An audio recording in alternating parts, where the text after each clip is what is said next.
Les gars, laissez-moi vous raconter le vol très mouvementé qu'on a eu hier. Donc du coup, on était à Vienne et on devait rentrer à Paris. Et donc on prend un vol Vienne-Paris. Donc du coup, voilà, très bien. Il faisait super moche, donc il y avait beaucoup de vent. Le temps n'était pas vraiment favorable, mais bon, le vol n'a pas été retardé, on était à l'heure, donc du coup, on monte. Et là, le pilote nous prévient qu'il va y avoir énormément de turbulences, donc il va nous dire, voilà, d'attacher nos ceintures, etc., qu'on va traverser des zones de turbulence. Donc déjà, on se prépare, on est là en mode, ok, bon, on sait que ça va être mouvementé, mais bon, après le décollage, on est bien accroché. Et là, au bout de 1 minute, premier trou d'air. Donc déjà, on descend, mais vraiment, on sent qu'on fait une chute de je sais pas combien de mètres. Donc les gens commencent à un petit peu... Enfin, vous voyez, les Occidentaux, ils sont pas très expressifs dans les avions. C'est pas comme forcément comme les Arabes. Donc du coup, où on crie, où on gueule, etc. Donc eux, ils sont vraiment comme ça crispés et tout. Donc, premier trou d'air. Ensuite, on commence à bouger. Ça va dans tous les sens, vraiment. Et là, ils commencent un petit peu à parler, à dire ah ouais, ouh là là. Genre, ils commencent à dire ah doucement, doucement. Pendant 10 ou 15 minutes, l'avion a bougé, mais dans tous les sens. Mais vraiment, on était comme ça accrochés. Quand je vous dis comme ça, je suis pas une personne qui vomit, mais là, vraiment, je ressentais vraiment des remontées. Donc, c'était vraiment compliqué. Et là, donc en pleine turbulence, vraiment, on bougeait dans tous les sens, on était vraiment accrochés.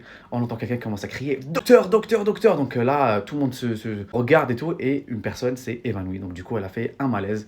Je pense que tellement c'était intense, tellement c'était puissant. Donc une personne, donc on était toujours en pleine turbulence et l'hôtesse de l'air, elle vient, elle regarde, donc elle fait un petit appel, elle dit voilà ce qu'il y a des médecins dans l'avion. Donc du coup, il y en avait deux.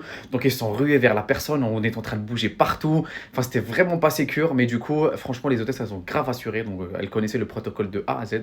Chapeau à elles et chapeau aussi aux médecins. Donc,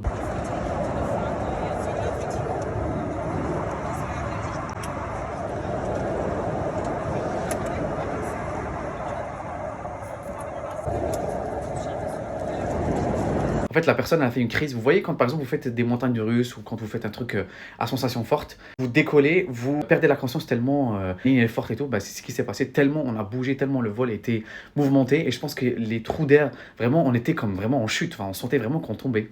Et donc la personne a fait un malaise. Donc du coup, elle ne se réveillait pas. Donc vraiment panique à bord. Donc il y avait des turbulences. On était coincé dans le truc et la personne ne se réveillait pas. Donc du coup, on savait pas trop. Il y avait un petit risque qu'on fasse demi-tour. Donc du coup, qui dit demi-tour dit on va repasser par la zone où il y avait les turbulences extrêmes. Donc du coup, c'était encore pire. Au bout de, je pense, 10 minutes, la personne a commencé à reprendre connaissance. Donc du coup, un petit peu soulagée. Je ne sais pas est-ce qu'elle avait fait une crise d'épilepsie ou est-ce qu'elle avait fait une crise. C'était vraiment flippant. Le vol était juste catastrophique, vraiment de A à Z. On a bougé dans tous les sens. Je ne sais pas s'il y avait une tempête ou pas, mais en tout cas, c'était chaud patate.